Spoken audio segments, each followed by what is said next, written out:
SVC Media.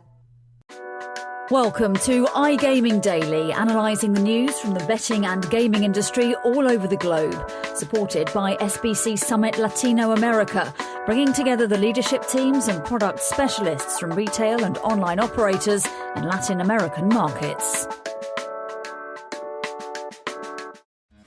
Discover the potential of Latin America's booming iGaming and sports betting markets at SBC Summit Latin America, the premier industry event in the region. Join SBC at the Seminole Hard Rock Hotel and Casino in Miami from October 31st to November the 2nd. Register now at sbcevents.com.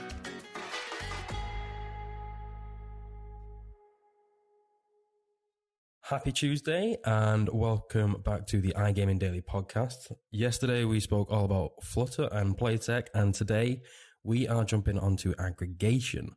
And I am joined by Craig Davies, the editor of CasinoBeats, and Danny Lee, the business journalist from CasinoBeats and SlotBeats. How are you both doing today? You okay? I'm all right. You just made me turn FIFA off though, so I'm a bit gutted. To be honest, no, I demanded you turn FIFA off. It looked like an old FIFA as well. Which one were you playing? No, it's the new one. EA. It's not even FIFA, is it? Yeah, it's EA Sports FC. While you was setting up technically, I must add, that's the key bit. I don't have a role in technical setup, so I was sat waiting. I think you're the first person to ever buy a FIFA mobile game. Oh, it's free. Buy. It's free? Buy. Is it just a web app? Yeah. It's just a game off the Play Store. Okay. Right. That's not as Welcome to today's podcast about EA Sports FC. Yeah. Danny, are you playing FIFA or are you actually doing work? Doing a bit more work. We're a man down on the gaming team at the moment, missing Connor by the day while he's off on his holidays, but I think we're coping all right for now at least. Where's he gone on holiday? I believe he's going to Disneyland Paris. Very nice. Right at the All Street as well with the Star Wars stuff. Yeah, I was going to say you had me in the first half of Disneyland, but then you threw Paris in there. Last bit. Cool. No, I'm actually hoping to get to Disneyland at the end of the month from Miami. Oh, wow. Well, I'm contemplating staying over and going to Galaxy's Edge, but then I don't know if I want to be that sad person who goes on his own and then spends £200 to build a lightsaber on his own. Looking at all the pictures after the rides and you sat there by yourself with your hands up in the air. Just a solo me in a car. I'm not bothered. You're going to cosplay it on your own as well? Yeah. I'll just look like Han Solo. Can't half-bake it. I know I said a different word then, but I don't know if I can get away with it. Stick with half-baked. Right. Okay. We're not talking about Star Wars or Disneyland anymore. We're just going to aggregation. And this topic was actually kind of decided from a two-part feature that you did, Craig, on CasinoBeats. Kind of. This was before SVC Summit Barcelona, but it was spoken about on a panel session. But first off, I think for clarity reasons, I think Danny, me and you, this isn't our strong point, aggregation. So this might feel like an educational podcast. And it's a strange beast, is aggregation. Yeah. So first off, for the listeners out there, not just me and Danny, explain a bit about aggregation. First off, we've done a two-parter, which was good. We had Irina Sazanova from Every Matrix, Nicola Longmuir from Avatar UX on a two-parter. Person. That trickled into the event, where I also interviewed Alex Tomic of Alea. We've then had to do opinion pieces for our SBC Leaders magazine. So in the upcoming one in the LATAM, there's an opinion piece on aggregators. So aggregators has just kind of been front and centre of my mind for weeks, which is why if you got a podcast topic, I was like, well, obviously aggregation is all I seem to have done for the past month. So the feature split into two. So I'm going to simplify this a lot, but it kind of looked at the boom, which I'm sure we're all in this room know, like the boom over the last few years has been mental. So it looks at that and obviously some of the potential pitfalls of that, which I'm sure I'll get into in the nicest way possible. How can aggregators kind of help with innovation? They must have an absolute wealth of data across different demographics and geographies. So how can that kind of help innovation, like innovative strategies, especially when it comes to buzzword bingo alert, especially when it comes to stuff like personalization and localization. We then we jumped into the M&A debate, which I will also get into later, because that's also, again, for years just been going crazy. So in my opinion, I'll throw the opinion out there now, aggregation just seems like the next logical step for consolidation, which is the theme of the LATAM leaders' opinion piece. And also supporting features. I mean, of course, it depends what aggregation platform, what the platform offers. Sorry, is it pure content only or is it full platform? But you kind of supporting features and all that kind of thing and how key they are. And just kind of, again, it's more simplistic term. What are people looking for? What's a good aggregator? You see a lot of legacy platforms, which I'm sure everyone hears the word legacy and goes, they're not good. So the agility of the platform, how key is that? The distribution, the tech support, all this kind of stuff you kind of throw into this mixing bowl. So the two-part feature kind of asked people much more quizzed up than me on all of these topics. Okay, so let's ask the question to someone who's probably not clued up as much as you, Danny. Is it yourself? No, it's Danny. I'm asking the questions. Craig mentioned it. Aggregation, we've witnessed this boom, certainly in recent times. What do you think of major pitfalls of said boom?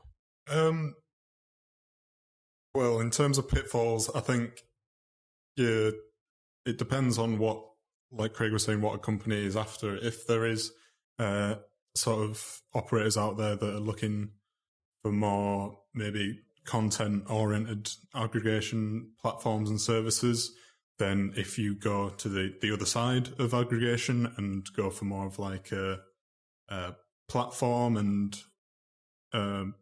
sort of like a game server side of things, then you might be missing out on a lot of business there. I think there's also things that you might miss out with in terms of like forming relationships with companies that it's definitely good to have a relationship with. So if you're a smaller studio and you rely on a lot of aggregation platforms, then rather than sort of making those links with the different operators and maybe building yourself as a studio, building yourself as a bigger name, you sort of make relationships with the aggregators instead, and you never quite, go past that middleman and meet with the operator and sort of build yourself up properly. I'll add a couple of things onto that. A route I thought Danny would go down, considering he's our resident slot specialist.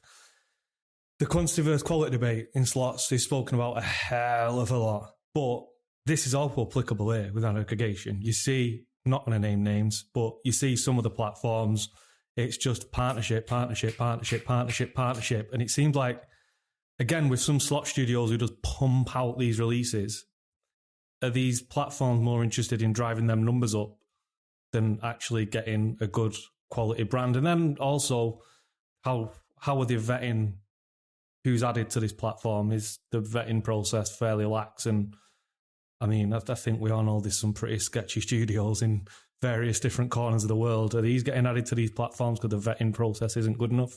Mm-hmm. If you're an operator, even a supplier, if you're a supplier, you want to be getting onto the best platforms, but as an operator, you only want to be taking them. It's fair, these people, these different platforms saying we've got X amount of thousands of games, but I mean, it doesn't really paint a picture, just like when you see studios saying we're releasing like 4 million slots a year. You kind of like, hold on, how? Are any of these actually any good?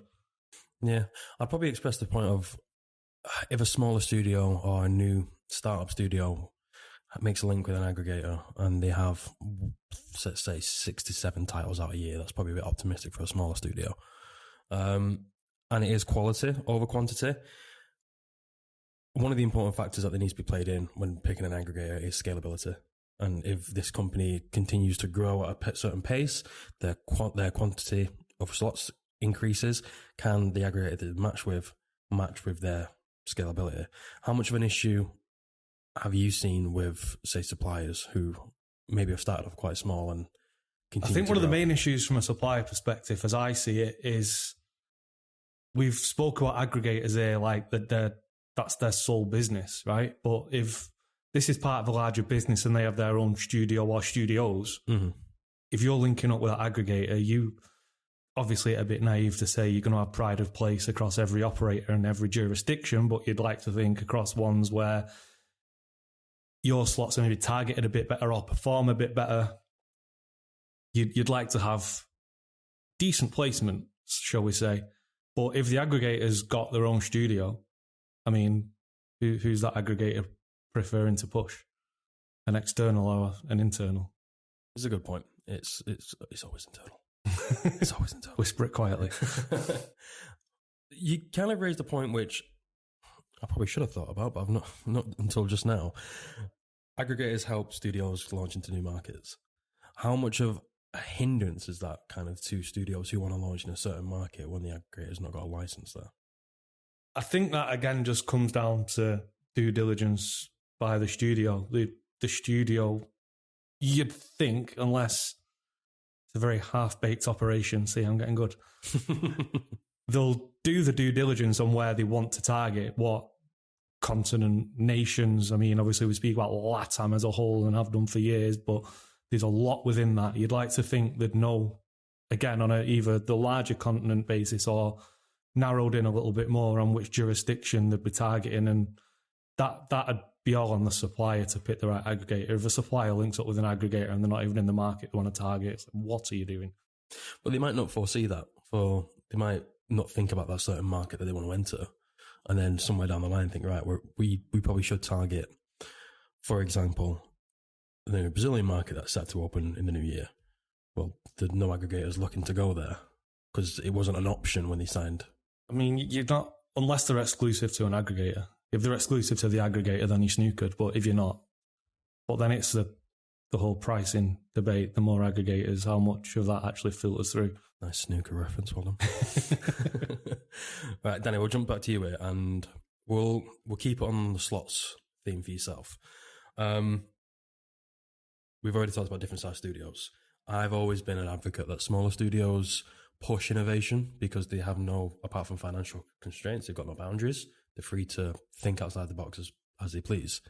Yeah, how can linking up with an aggregator kind of either help or hinder drive concept ideas and innovations? Well, I think exposure is very important for studios to sort of gain confidence in themselves, and obviously forming these aggregation partnerships allows them a bit more distribution and therefore exposure. So if you are right, we see a lot of sort of smaller studios that, they have a bit more freedom because, they're not under a conglomerate or they're not tied to many different partnerships with bigger companies. And I think aggregation maybe might hinder that in some ways, depending on what the platform sort of wants to provide its operators with. So if you have a certain aggregation platform that has like a very typical genre of content, or like you said, these studios that sort of pump out content that are all quite similar in ways, if there's a platform that just wants that and is going for quantity over quality, then that's obviously going to maybe push these smaller studios and their innovation down a bit if they want to form those deals and build those relationships. But I do think it's not mutually exclusive having quality slots and then also on the other side having aggregation partnerships, because you see a lot of big studios out there that are still, they're household names and they're still forming aggregation partnerships all the time, and just sort of appreciating these links that they can form with different companies, with new aggregation platforms as they are on the rise. And I think that sort of represents that although, it may maybe flush out some innovation in terms of like market saturation and quantity over quality, but there is still a place for unique slots with new features from smaller studios that maybe are trying to make a name for themselves by being more creative and out of the box. So, I'd say they've still got their place there. Things will undoubtedly get lost though, right? Yeah, I mean, some very good slots undoubtedly just fall through the gaps. Well, how many slots have we covered, Danny, which we think these are excellent, and you've never seen them on an operator platform? I know it is a shame, but then I suppose it might give some suppliers the determination to stick through with their creative ideas and, not turn to pumping out slots just because you're appealing to a different partnership or you're appealing to a new platform. I don't know if every innovative idea or great idea that I had fell down the wayside because it just wasn't getting publicity, and something from a supplier, and we won't name names, but the fact I've said this, someone will have a supplier in mind that you'll pump out quantity, but they're getting high placements all the time. I think I'd lose quite a lot of motivation to do stuff. Yeah, I mean, it's not surprising, is it, that we see a lot of studios do turn to that. And, I mean, there are some examples I can think of studios that when they started off, they might have been sort of producing this more creative, sort of out-of-the-box content. Kind of moving on, and Craig, I'm using your second part of your roundtable as kind of support. So I'm actually going to rob one of your questions, to be honest, here. Excellent. That means it was good. It was good, and it's something I think the listeners will be interested in. So you asked, how much do supporting features ramp up the content aggregation game, and how important are these amid heightening competition, and perhaps more importantly, the multiple contracts held by operators? There's a lot of kind of factors into this. I'm going to have to try and go quick because you could go forever. Again, aggregators might have their own features, supporting features and tools. Operators may offer their own. The supplier themselves may actually offer their own as well. Of course, it's huge. Again, like we've said 1,000 times, depends on the platform. Obviously, if it's a full service platform, you'd imagine this is a given. When it comes to things like this, though, it's how much does the operator kind of enhance the features and tools across all the slots? Because, I mean, they won't, will they? It'll be the certain slots that offer them, unless, of course, the aggregator offers their own. The key thing with this for me is, mention the data again. You've got aggregators having numerous studios, supplying numerous operators across numerous jurisdictions. The features, the additional features and tools, to me, swings back to the innovation argument. Because within all that, how much can an aggregator help identify what a player wants in any given market? I mean, if they've got all these supporting features and, I don't know, 20% are taking off and 80% are just falling by the wayside, there's clear evidence there of what a player wants. So to me, that's the key thing. They obviously do ramp it up, and it's going to be key for suppliers. They're going to want as much help and as much additional features as they can. But again, to me, the key thing is swinging back to that innovation argument. Surely there's gaps to be exploited from the data aggregators can gather. Mm-hmm. And I think spinning back to innovation as well, I'll spin back to something else that you mentioned at the start of it, was M&A, and this is where I think innovation is potentially hindered sometimes. And it's quite appropriate, strangely enough, that we actually started talking about Disney at the start of this podcast, because I always call these M&A mergers, or merger and acquisitions, the kind of Disneyfying effect. Again, for clarity, Disney bought X, Y, and Z studios, everything, to consolidate under the Disney banner. I'm owned by Disney. Craig's owned by Disney. Danny, you're not owned by Disney, are you? No, your dream works at the moment. But I call it the Disneyfying effect. And let's kind of look into the future of aggregation and M&A. Is this going to be something moving forward that you'll see a lot more aggregators merge with? It's inevitable. What will come from it? It's inevitable. We've seen the suppliers, we've seen the operators. Well, I say seen like it's past tense. It's still very much present and ongoing. It's the crossover effect for me. These aggregators springing up left, right and centre. And I know there's numerous geographies and I know there's numerous operators to serve. But it's inevitable that there's going to be crossover amongst those two key areas. So in my opinion, mergers it's just the inevitable next stage. I've called it the inevitable next stage of consolidation on more than one occasion. The question mark is how? Is it a larger aggregator buying a smaller aggregator, if you will? Or is it operators seeing a kind of cost-effective expansion? It's going to be one of those two things, you'd think. But it's inevitable, me. And like I say, I spoke to several people in Barcelona at our recent event, and there was one in particular who've also named, if you scroll back to the beginning of this podcast, who actually openly stated that they had numerous offers. So it's... Can we say this guy's name or gal's name? It's at the beginning. I'm not going to. Alexander Tomic. He was quite open about it, and it will be going out on an interview very soon, as I've had to proof it, and the quote's very much in there. But it was quite interesting for him to so openly come out and say, like, yes, it is inevitable. We've had several offers. I'm very much paraphrasing there. But that was the gist. Well, at least you've kind of done a little name drop for an upcoming video interview with them. So keep an eye out for Casino. Numerous name drops in this. Yeah. And anything that has a link to it, to our website, so I'll put in the description below.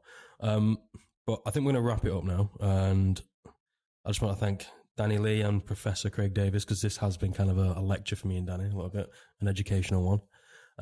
Thank you for joining us. I think we've raised more questions than answers in this podcast. Definitely. But it's going to be an ongoing thing, which hopefully you'll keep coming back and actually educating us, me as well. Come back for part 2 in a year. In a year's time.